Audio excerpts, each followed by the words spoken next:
Bismillahirrahmanirrahim. Assalamu alaikum student. How are you? Today we discuss about the lecture number 67 and which is related to the chemical reactivity. और आज हमारे तमाम जो short questions हैं chemical reactivity के वो complete हो जाएंगे इंशाल्लाह, और उसके बाद हम अपना चैप्टर नंबर 1 जो है वो रिवीजन के तौर पर इसको डिस्कस करेंगे अगले लेक्चर्स में। ठीक है, तो कल हमने 11 क्वेश्चंस और विद एमसीक्यूज को डिस्कस किया था, और उसमें हमारे पास एक एमसीक्यूज नंबर 6 था कि सबसे यूजेबल मेटल जो है वो कौन सी है।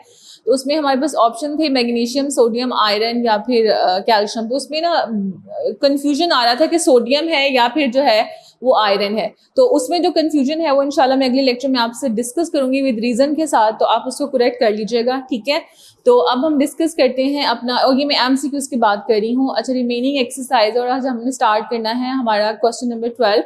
और क्वेश्चन नंबर 12 पूछा गया है कि why the copper is use for making the wire. हम कॉपर को ही क्यों इस्तेमाल करते हैं for making the wire. That is very important question for the exam. Mostly pass papers में ये क्वेश्चन रिपीट हुआ होता है। ठीक है, because it is a dactyl. ये डेक्टाइल है। डेक्टाइल क्या है? That can be drawn into the wires. हम इसको ड्रॉ कर सकते हैं वायर्स के अंदर।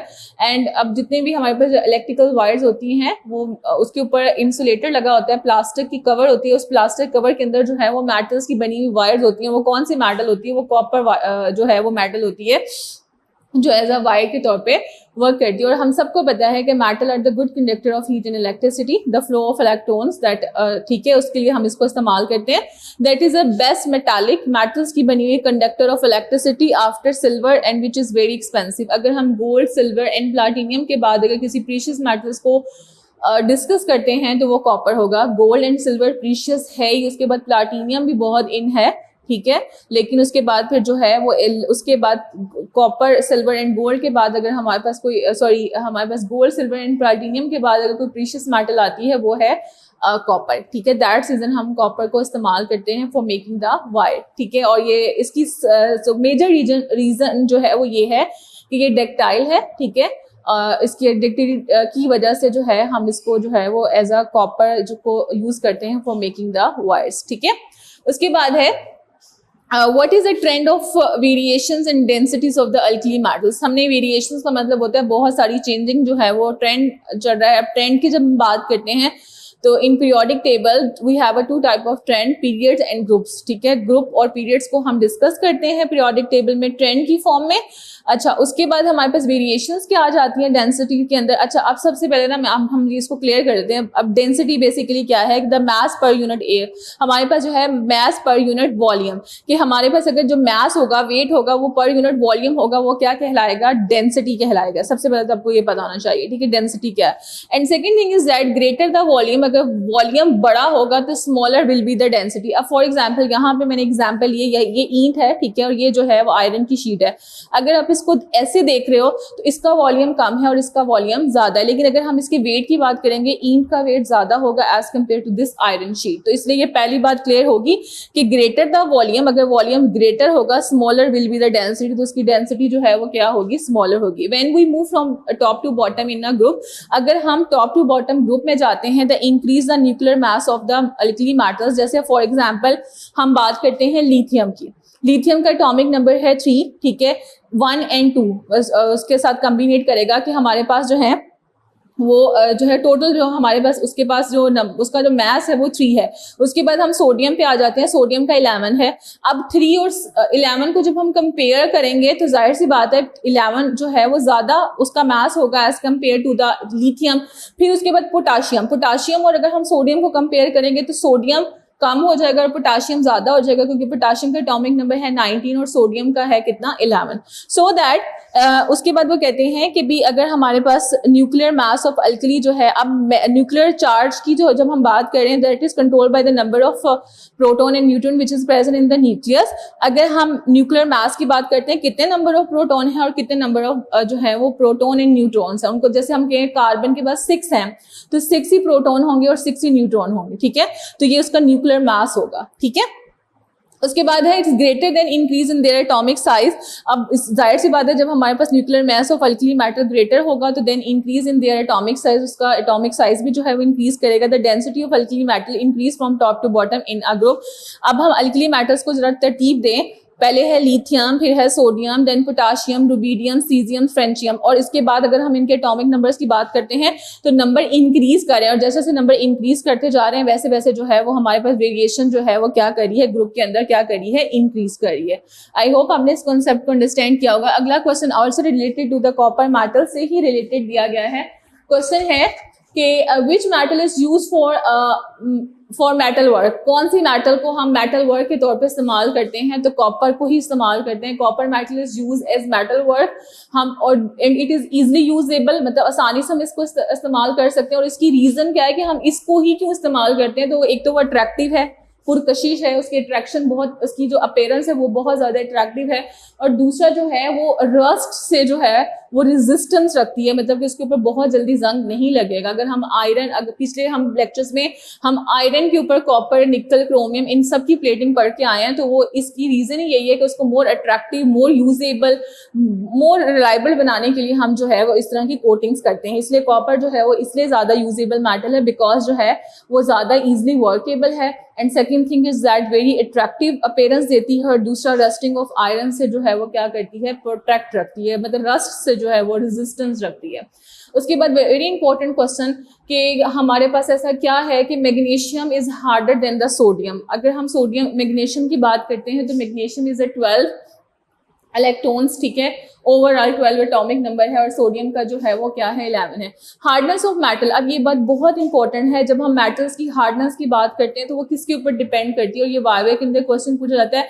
अच्छा, सोडियम भी मेटल है, मैग्नीशियम भी मेटल है, कैल्शियम भी मेटल है, लेकिन इनकी हार्डनेस जो है वो एक दूसरे से कम या ज्यादा कैसे, मेटल तो है, अब हमने ये बताना है कि वो डिपेंड, हार्डनेस ऑफ मेटल किसके ऊपर डिपेंड करती है, the hardness of metals depend upon that the number of valence electron involve in the metallic bonding. अब मेटालिक बॉन्डिंग के अंदर जितने वैलेंस इलेक्ट्रॉन्स इन्वॉल्व हो रहे होंगे वो उसकी हार्डनेस का बाइस बनते हैं, डिपेंड करते हैं। अगर एक है तो मतलब नॉर्मल से, अगर 2 बॉन्ड इन्वॉल्व हो रहे हैं तो केमिकल बॉन्ड और ज्यादा स्ट्रॉन्ग, मेटालिक बॉन्ड जो है वो और ज्यादा स्ट्रॉन्ग हो जाएगा।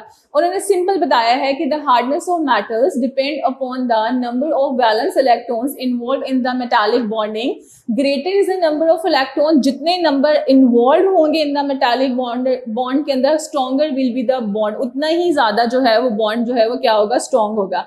If we're talking about that the sodium only involve the one electron, वो लूज एक ही इलेक्ट्रॉन को बाहर निकालता है, वही एक इलेक्ट्रॉन जो है वो रिएक्शन करता है, ठीक है। लेकिन मैग्नीशियम 2 इलेक्ट्रॉन्स को बाहर निकालता है, फर्स्ट को पहले निकालेगा और फिर उसके बाद सेकंड को। दैट रीजन मैग्नीशियम जो है वो ज्यादा हार्डर है as compare to the sodium. I hope आपको ये बात समझ आ गई। बहुत जनरल सी बात है कि जितने number of valence electrons involve होंगे मेटालिक बॉन्डिंग के लिए, और जितना ज्यादा मेटालिक बॉन्ड को स्ट्रॉन्ग करेंगे वैलेंस इलेक्ट्रॉन, उतना ही ज्यादा जो है वो हार्डनेस ऑफ मेटल्स जो है वो शो होगी। तो अब यहाँ पे बेसिकली हमारे पास मैग्नीशियम जो है वो हमारे पास है 12 इलेक्ट्रॉन, ठीक है, और सोडियम के पास है 1। और अगर मैग्नीशियम की बात करें तो मैग्नीशियम के आउटर मोस्ट शेल के अंदर या वैलेंस शेल्स के अंदर 2 इलेक्ट्रॉन इन्वॉल्व होंगे, और यहाँ पे सिर्फ और सिर्फ 1 इलेक्ट्रॉन जो है वो इन्वॉल्व हो रहा होगा। ओके, क्वेश्चन नंबर 16 है, that is also very important for the exam point, and why the calcium is more electropositive than the magnesium. अगर हम कैल्शियम और मैग्नीशियम का कंपैरिजन करते हैं तो ये ग्रुप 2 में से बिलोंग करते हैं, अल्कलाइन अर्थ मेटल्स हैं। Second thing is that both are metal, लेकिन फिर भी इसके अंदर इलेक्ट्रोपॉजिटिव कैरेक्टर जो है वो कैल्शियम के ज्यादा है as compare to the magnesium. उसकी रीजन क्या है, due to the increase in the atomic size. अब एटॉमिक साइज कैसा है, अगर हम मैग्नीशियम की बात करते हैं तो we have a 12 atomic number, और कैल्शियम के पास इसका क्या है, 20। तो अब खुद ही अंदाजा लगा लें, जिसके पास 20 इलेक्ट्रॉन्स हैं और जिसके पास 12 इलेक्ट्रॉन है तो कौन ज्यादा इलेक्ट्रोपॉजिटिव होगा। जाहिर सी बात है, we have a calcium in a more electropositive character as compare to the magnesium. Due to the increase in the atomic size, alkaline earth metals has a smaller size than the calcium, मतलब magnesium का जो है वो smaller size होगा as compare to calcium, and then calcium is more electropositive than the magnesium, ठीक है। Last question है हमारे पास, why the ionization energy of the sodium is less than the magnesium, कि हमारे पास आयनाइजेशन एनर्जी जो है वो सोडियम की क्यों कम होती है मैग्नीशियम से। If we talking about the atomic number of sodium which is the 11, and when we talking about the magnesium atomic number which is the 12। तो अब जरा हम जनरल डिस्कशन करते हैं। Because small size item with high nuclear charge, conditions apply. Small size होगा, nuclear charge ज्यादा होगा, क्योंकि न्यूक्लियस को अगर हमारे पास स्मॉल साइज जैसे लिथियम का है, सिर्फ 2 ऑर्बिट्स होंगे, फर्स्ट एंड सेकंड, के और एल, तो फर्स्ट एनर्जी मिलेगी, सेकंड एनर्जी मिलेगी। अब के भी है, एल भी है, एम भी है, वो पहली एनर्जी के को देगा, फिर उसके बाद एल को देगा, फिर एम को देगा, फिर एन को देगा, फिर उसके बाद सो ऑन, ठीक है। तो अगर तो सिर्फ 2 है, तो अगर के और एल है, तो first energy and second energy utilise हो रही है, न्यूक्लियर चार्ज उसको दे, न्यूक्लियर चार्ज जो है वो एनर्जी डिवाइड कर रहा है ऑर्बिट्स को, ठीक है। उसके बाद क्या है, because the small size atom with the high nuclear charge have high ionisation energy, और उनकी आयनाइजेशन एनर्जी भी ज्यादा होगी। वाइल द अगर हमारे पास लार्जर साइज होगा, ठीक है, एटम का विद लेस न्यूक्लियर चार्ज होंगे, भी मैंने जैसे बताया कि अगर के ऑर्बिट भी है, उसके बाद के शेल भी है, एल शेल भी है, एम शेल भी है और एन शेल भी है, तो अब न्यूक्लियर चार्ज को अपनी एनर्जी इन चारों को देनी है। लेकिन अगर हमारे पास सिर्फ के और एल है, तो न्यूक्लियर चार्ज को अपनी एनर्जी सिर्फ के और एल को देनी है, ठीक है। तो वो ज्यादा न्यूक्लियर चार्ज होगा as compare to the 4 shells की निस्बत, ठीक है। उसके बाद है while the larger size atom with the less nuclear charge have lowest ionization energy, large size होगा, लेस न्यूक्लियर चार्ज होगा, उसके बाद लोएस्ट आयनाइजेशन एनर्जी होगी। लेकिन sodium atom has a large size, less nuclear charge, large size होता है, less nuclear charge होता है as compare to the magnesium, that reason ionisation energy is less than the magnesium, ठीक है। अगला question जो है वो भी इसका सारे का सारा आंसर यही वाला है, उसमें हमने कंपैरिजन करना है why the ionization energy of sodium is less than the potassium. अब जहां पे हमने ये सारी वर्डिंग आपने यही वाली नोट डाउन करनी है, जहां और यही सारा लिखना है आपने, जहां पर सोडियम आ रहा है। अगर आपको समझ नहीं आई तो इंशाल्लाह ये क्वेश्चन जो है वो मैं नेक्स्ट लेक्चर में भी ऐड कर दूंगी, ताकि आपको वहां अच्छे से समझ आ जाए। तो कोशिश करूंगी कि वहां ऐड कर दूं, यहाँ पे जगह खत्म होगी तो इसलिए फिर मैंने यहाँ पे से क्वेश्चन लिखा है।